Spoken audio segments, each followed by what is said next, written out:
after Napoleon is defeated. Okay, and so during this time, you see the rise of different groups throughout Europe. Okay, number one, you have the conservatives, and the conservative people wanted everything to go back to the way it was before the French Revolution, where you had, kings, and whether they had like absolute power or not, and all of the things that happened, just forget about it, get rid of it, whatever.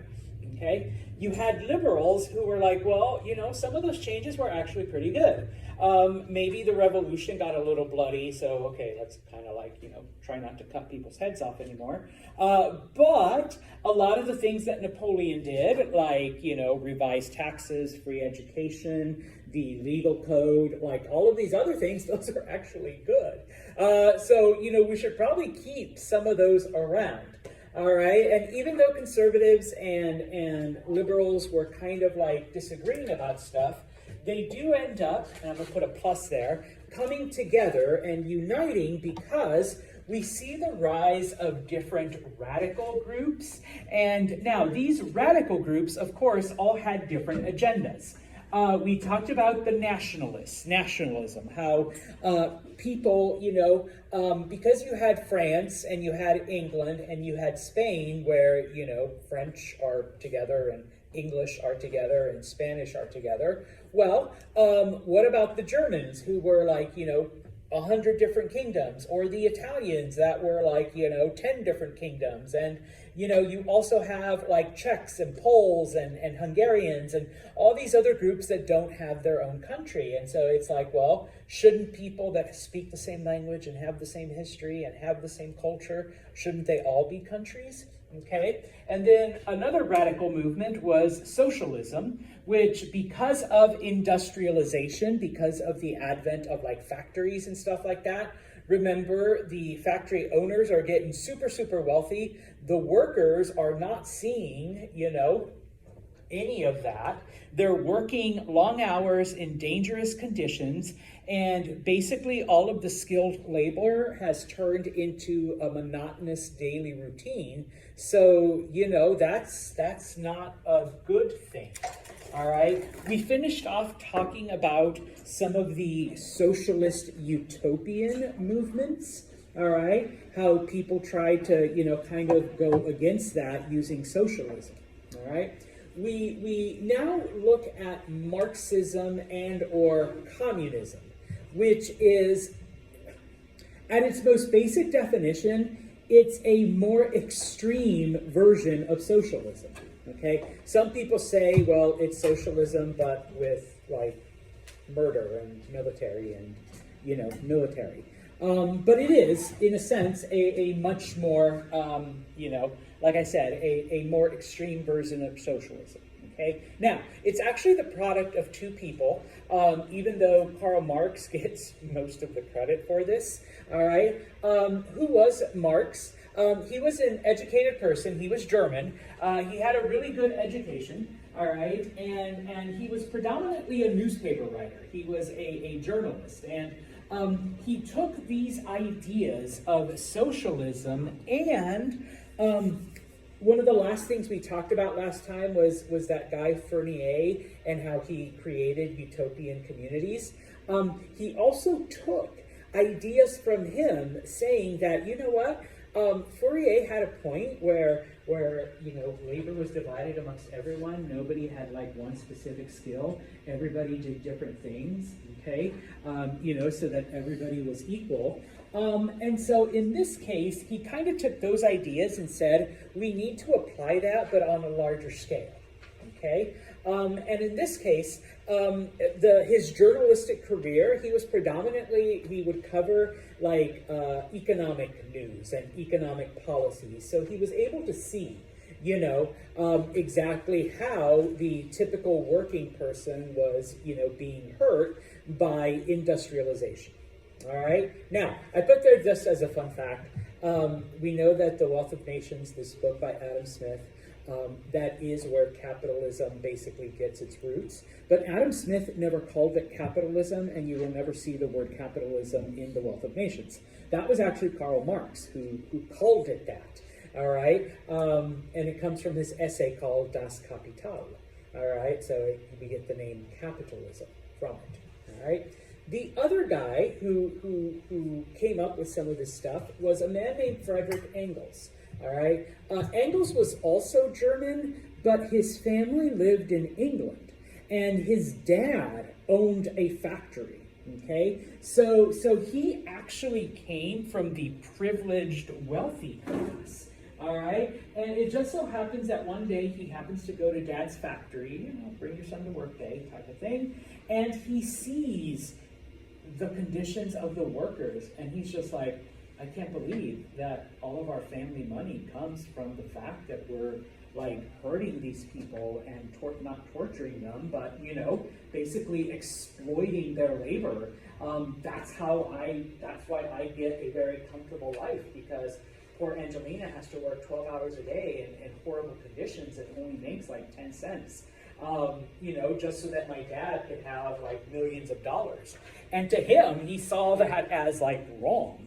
All right. And so he actually wrote an essay called The Condition of the Working Class in England, where he took like all of these things that, his father's factories were doing and exposed it to the public. All right.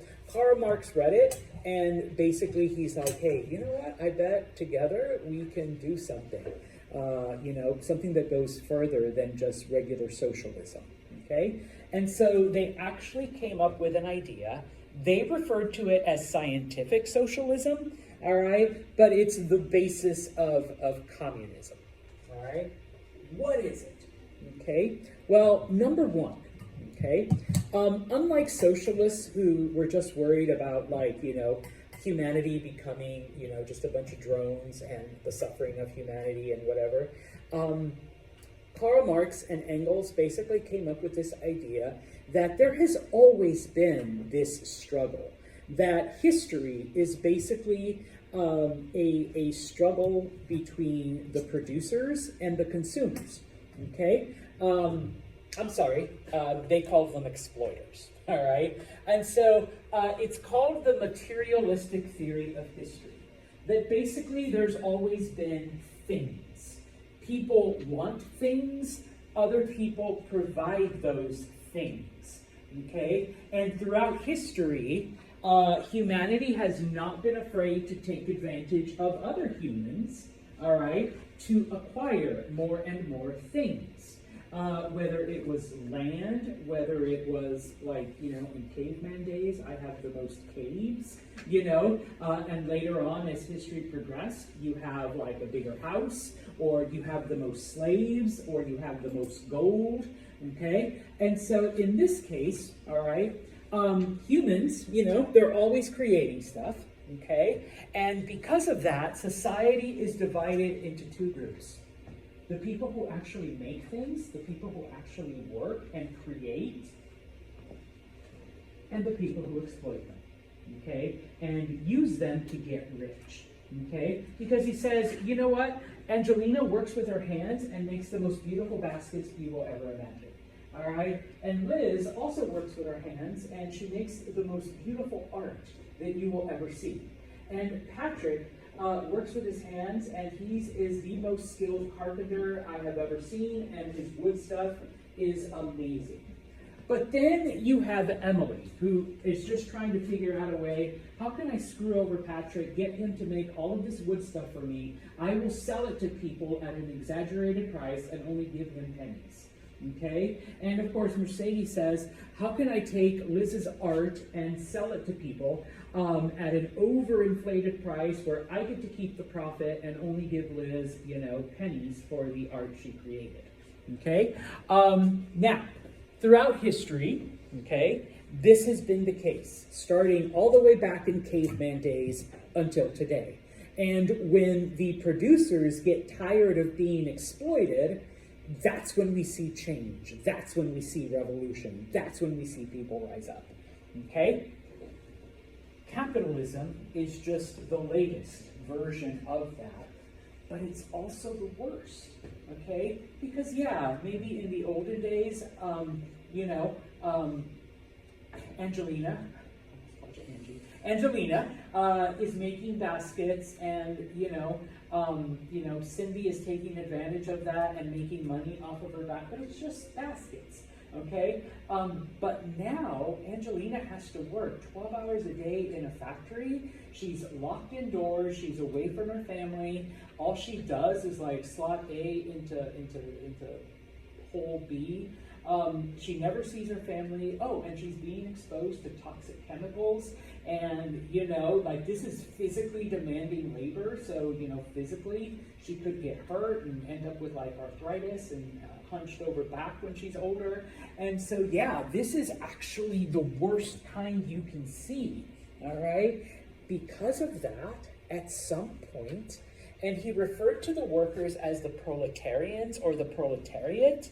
Okay, at some point, they're going to rise up, overthrow the capitalists, that's where he got, the term, who are the factory owners, and they're going to burn down all of the factories and destroy it all. And from the ashes, we will have a new world order where everyone will work and everyone will be equal. And there will be no exploiters anymore, because humanity, after thousands of years, will be sick of it. That was his idea. Okay? The interesting thing about communism is that it never gets past extreme socialism. All right? The proletarians never rise up, usually. But someone does take over. All right? Now, the more industrialized a country is, the more likely that that country is going to turn to communism, because obviously there is where you have the conditions. Okay, factories overproduce, and when you have a lot of product, that lowers prices. When the prices go down, workers receive less, but they have to work harder, because we need to make more product to sell more to make up for the fact that we're making less. But the more you make, the lower it gets. So then you have to make even more to try to break even. And of course, the worker is being worked to death, but not receiving any increase in pay. Okay? And so basically, Marx and Engels said that, number one, this would lead to that revolution. The workers are going to rise up and overthrow the capitalists. They're going to overthrow the factory owners. Okay? We're going to get to what's called the dictatorship of the proletariat. Okay? Someone has to kind of take over. All right? And it has to be an authoritarian. Otherwise, people will just do what they want.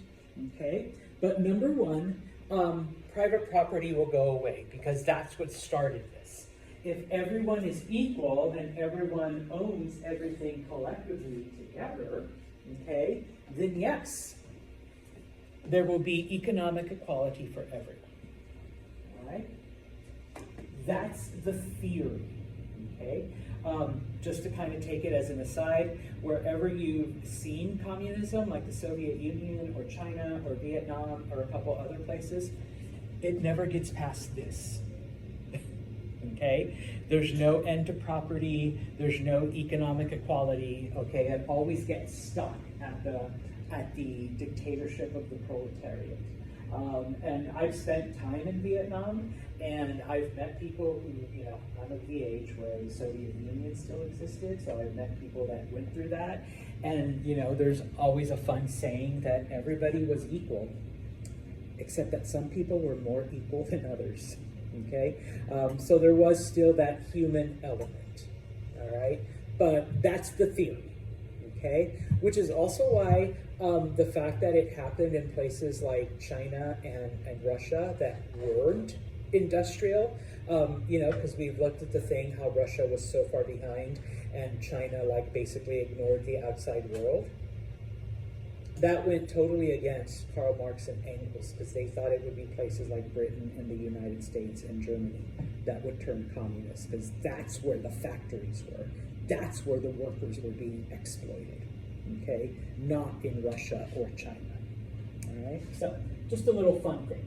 Okay, so what ends up happening is that in 1848, okay, there are revolutions all across Europe, okay? Now, these revolutions, okay, are the work of these, and I promise I'll lower the screen, are the work of these radical groups, okay? And so both the conservatives and the liberals are doing their best to contain them, all right? Whether you're someone who wants to bring a king back or you're someone that wants to keep all of the reforms of Napoleon, okay? And so Marx and Engels are like, this is it. We predicted it. We didn't think it was going to happen this soon, but this is it. The workers are rising up. They're going to overthrow the factory owners, and we're going to see this utopia where everybody's equal, no private property, yada, yada, yada. Okay? Unfortunately, that wasn't it. Okay? Number one, part of the revolution were people who were unhappy with the government, not with the economic conditions. So they were trying to change their governmental system, all right? They wanted to get rid of monarchies. They wanted, parliaments. They wanted, like England had. They didn't care that they were working in factories for 12 hours a day. They wanted, and so like we saw in England, Chartism, they wanted equal votes for people, and they wanted secret ballot, okay? The other people that were rebelling were nationalists, okay? So groups of Germans, groups of Italians, groups of Hungarians, groups of Czechs, and Croatians and Bosnians, they wanted their own countries, okay? We don't want to be ruled over by a different country. And then Germans and Italians were like, we want all of the Germans and all of the Italians to be in their same place, okay? Nobody was looking to overthrow the factory owners. Workers weren't rebelling against, the capitalists. All right, so as a note, all of the revolutions were defeated. All of the revolutions failed. And in the 1840s, this is just kind of an aside, in the 1840s, there is a lot of European immigration coming to the United States, all right? And all of those people coming over were basically the losers in all of these European revolutions. One of the biggest migrations was of Germans. Most of them settled like in Wisconsin and Missouri. And so I often tell people, if you have like a German background and your family came from like the Midwest, they were the losers in the 1848 revolutions. Yeah, they had to go somewhere, so they came to America. All right, same thing with other groups. They had to leave Europe, and so they came here. Okay, Marx and Engels, because they were some of the ringleaders, granted they didn't have a lot of followers, but because they were the ringleaders in these revolutions, were banished from their country, and their theories kind of sort of, they withered away, but they were still there because obviously fast forward, 65 years and, they take over the Soviet Union and other places, okay? But yeah, all right, that's what ends up happening, okay? Now, all right, I'm going to skip over some of these Native American movements, okay? I apologize, but once again, there are certain things I want to cover, and, well, I'm sure most of you talked about them in American history. All right, so skipping over to the very end of the chapter and India, okay? If you recall from the last chapter, the East India Company, all right, they dominated India, and they weren't a government agency. They were literally a company, and they ran India strictly for profit, okay? There were, on occasion, small rebellions, people that didn't want to be a part of all of this, because remember, the East India Company was taking cotton from the Indians, paying them a very, very low price, and then when they made cloth in England, where, workers were being exploited, and whatnot, then they would come back and sell the exact same thing to the Indians. All right, so, and eventually it does in fact become illegal for Indians to use their own cotton to make their own clothes. All right, they have to buy it from England at inflated prices. So there was violence back and forth that the East India Company, because they had the British Army, okay, on their side, had to put down. All right, it all comes to this crescendo, to this end in 1857. Okay, so what happens? All right, like I said, the East India Company is now basically running the country. Okay, by the 1840s, they were the government, which, I mean, you have company CEOs and whatnot running an entire continent like a company, all right, only worried about profit. And of course, this is the early days of industrialization, so we're exploiting the workers, which are all the Indians. Okay, we're doing our best to, try to, make the most money. They really don't care about the locals. All right. Now, in 1848, he had the title of Governor General, but he's basically the East India Company appointee. All right, in charge of India. All right, we need more raw materials, we need more workers, we need more markets. All right, we need to be able to sell all this shit we're making. And so he begins conquering, he begins, annexing other parts of India. Okay, what he does, is number one, he removes the rulers. All right, they're either executed or they're banished to other parts of the empire. Okay. Number two, Indians now have to pay taxes, but remember, they're not paying taxes to the British government. They're paying taxes to the East India Company. All right, so this company is now making like money directly off of the people without even having to sell them anything. All right, they're calling it taxes, and none of it is actually going to the government. It's going to them. Okay. And any local army that these groups had are immediately disbanded. And like I said, the East India Company had the cooperation of the British Army. So we see more and more British soldiers being brought in to not only put down the rebellions, but to enforce all of these rules that the company has. All right. It's kind of interesting because before this point in time, India had never been united as one. It had always been different kingdoms. I mean, it came close, and we talked a little bit about it under the Mughals. The only part that they didn't take over was like southern India and the island, okay? But eventually, everything that you see in purple is what the Great Britain controlled directly, and then everything in green is the areas that they, kind of bullied into, being in alliance with them. So while it had some local autonomy, they were still under the control of the British. So for the first time, India is united, but it's under British. And not even real British, it's under the East India Company, okay? So it's like under corporate rule, all right? Now, it's not to say that everything was bad, okay? Because the British, because there's more British people there, and because, they want their comforts, they want, to have all of the things that they're used to. Yes, Great Britain does build a pretty decent railroad system so people can move back and forth.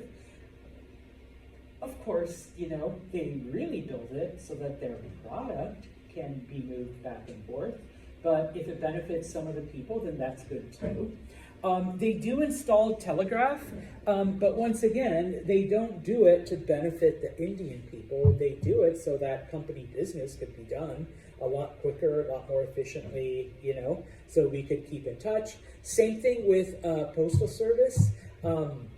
It's not so that the Indians can keep in touch with grandma who lives, on the other side of the country. It's so that the East India Company has an efficient way of communicating with all of its offices, okay? So there is, obviously some good that comes out of it, but it's not because the British were worried about the Indians that were there, okay? Well, now we get to 1857, and It's called the greased cartridge controversy. Okay, what happens? Okay, obviously, Britain can't send like as many soldiers as they need to India. They do send quite a bit. Okay, there's about 40,000 British soldiers in India, but 40,000 isn't enough to keep control of everything. And so what they end up doing is that they do recruit, local Indians from different groups and different tribes to fight for the British. And the British will do this for the next 50, 60 years, even into World War I and World War II. A lot of the British Army were these foreigners, especially from India, who fought under the British flag. Okay, there was a group known as the Sepoys. Okay, they were from a particular tribe. Now, the Sepoys were from a part of India that was predominantly Muslim. Okay, what today would be modern-day Pakistan. All right. Some of them were Hindu, okay, but most of them were Muslim. All right. Now, they were just the foot soldiers. Okay. It was, people from this 40,000 British people. They were the officers. They were the commanders. Okay. Now, I know I haven't gone into a lot of military technology. But by now, by the 1850s, we basically have modern-day rifles, all right? You don't have to load it from the front, put a couple lead balls, and then gunpowder, and then do the whole thing and stuff it down, all right? You have it where you can load them from the side, okay? They're called breech loading, number one. Number two, you install a bullet, but you do have to still put in a separate cartridge that has the powder, all right? Now, the cartridges were about a big. Obviously today, it's all part of the bullet, the cartridge and the bullet, and you fire and boom, there it goes, okay? Now, in order to prep the cartridge, okay, you had to bite it so that the gunpowder could come out, and then you would stick it in, all right? And you were good for 2 or 3 shots, okay?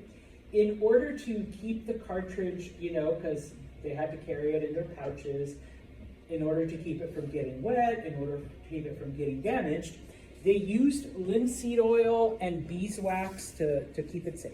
If you've never put beeswax on something, it's the best way to waterproof shit, all right? Or even candle wax. If you take candle wax on your shoes, you'll waterproof them pretty good, all right? Or any kind of canvas. All right, I wouldn't do it on my shoes unless they're old growth shoes, but definitely on canvas. Okay, well, a rumor starts that they weren't using beeswax or linseed oil, that they were using pig and cow fat. Okay, because that will actually do the same thing. All right, if you pour fat on something, it'll congeal and it'll become a solid surface, and it'll keep your shoes, your bags, whatever, it'll waterproof it. Okay, well, what's the problem? All right, I know we've only discussed a little bit of Islam. If it's sealed in pig fat, what's the problem with the Muslim soldiers? Yes, Islam prohibits you eating pork, all right? So if the cartridge is covered in pig oil, you just defiled yourself, all right? But what about the Hindus? Why would they be against cow fat? Huh? Yeah, they're not supposed to eat beef. Number one, they should be vegetarian completely. But number two, the cow is the most sacred animal. All right, so not only are you biting into, if it was, pig fat, I guess it'd be kind of bad, but not 100% bad for a Hindu. But biting into cow fat, holy shit, that's the holiest animal they have. All right, so yes, you're defiling yourself too. The rumor then begins that the British are doing this on purpose. To the Muslim soldiers, they're giving them cartridges dipped in pig fat. To the Hindu soldiers, they're giving them cartridges dipped in cow fat, so that you defile yourself. And now that you're defiled and you're a bad Muslim and you're a bad Hindu, all right, you will now convert to Christianity. Because, like, we'll take you, you know. It's okay if you ate pig, Angie. Christianity doesn't care. And Liz, it's okay if you ate cow. Christianity doesn't care. All right, so it's just a scheme. All right. Now, yes, I know it sounds ridiculous, but don't most conspiracy theories sound ridiculous? I'm still waiting for the rapture from the eclipse like 2 weeks ago, right? You know, Angie's like, yeah, me too. There's a couple people I wish disappeared. Yeah, they sound ridiculous, and it sounds ridiculous to us, and I'm sure it sounded ridiculous to the British soldiers, and I'm sure there were some Hindu soldiers and Muslim soldiers that were like, dude, Patrick, that's messed up. No, come on, where did you hear that? And he's like, my brother's cousin's uncle said that. It wasn't true, but enough people believed it. All right, and so what happens? Okay, well, in this case, remember, there's only 40,000 actual British soldiers. Okay, 270,000 of those are like local recruits, the ones that are now like, dude, don't use your gun because Muslim soldier Angelina, it's dipped in pig fat. Hindu soldier Liz, it's dipped in cow fat. All right, so you're going to defile yourself. And there's 2 million Indians out there. So, I mean, the British are outnumbered.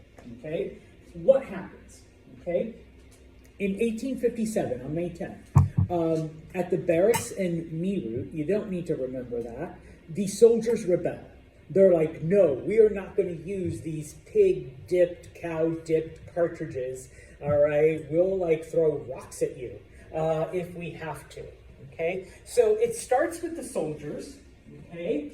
And then, of course, other people that are like, yeah, we've been under British rule for, 50 years, 100 years. We're sick of them, too. So peasants and regular people and spiritual people, they begin to rebel as well. They're like, hey, we now have these soldiers that are British trained, and they have weapons. Of course, if they refuse to fire the bullets because they're afraid that it has cow and pig fat, it's kind of worthless. But we have these soldiers, and so now's the time to overthrow the British. Now's the time to get rid of them. Because remember, I mean, they've taken over, they buy all our cotton really cheap, and then they won't even let us make cloth out of it. They take it back to England, make the cloth there, and then they sell it back to us, okay, for like triple the price. Like my grandma used to make it at home, and now I have to buy it from the British, okay? And so in this case, we do see, this rebellion develop, and it is a pretty violent rebellion. But we have a few problems, okay? Number one, like I said, the sepoys have these modern weapons, but if they're unwilling to bite into the cartridges, you basically have these just really long pieces of metal that you can hit people with, okay? So number one. Number two, remember, India has never been united. And while now they have a common enemy and some Indian groups are uniting against the British, once these groups liberate their local area, they're like, okay, we're done. We don't care about the people over there. We liberated our homeland. All right? Liz? Why couldn't they just loosen the knife, open the cartridge, or make it perforated, or anything else? Because that's how they buy it. And I'm sure they did, but when it comes to, I'm counting, 19th century warfare, that's the fastest way, okay? Unless, now I have to take my blade, now I gotta do this, because remember, it's not like today where you could just load one and you're firing 50,000 bullets in one thing. So you have to reload, every couple of minutes, and you want to do it as quickly as possible. That was the fastest way. I know, it does, okay? And so, I'll have to show you guys a clip or some kind of video to show you how warfare was conducted, because it wasn't like today. And so, yeah, it did involve, kind of like, cutting open these cartridges and whatnot. And so you wanted to do it the fastest, most efficient way possible, which is quite literally biting it with your mouth. Now, like I said, the problem is that because Indians weren't really united, once their territory was free of British control, that's it, they stopped. All right. The various leaders were like, you know what? I rule over this area. We really don't care what's happening back there. Paris and her group, they can take care of themselves. We've already liberated our corner of India. And so because of that, the British were able to come back and take them out one by one. And the British were not nice about it. Okay, they responded with absolute brutal vengeance.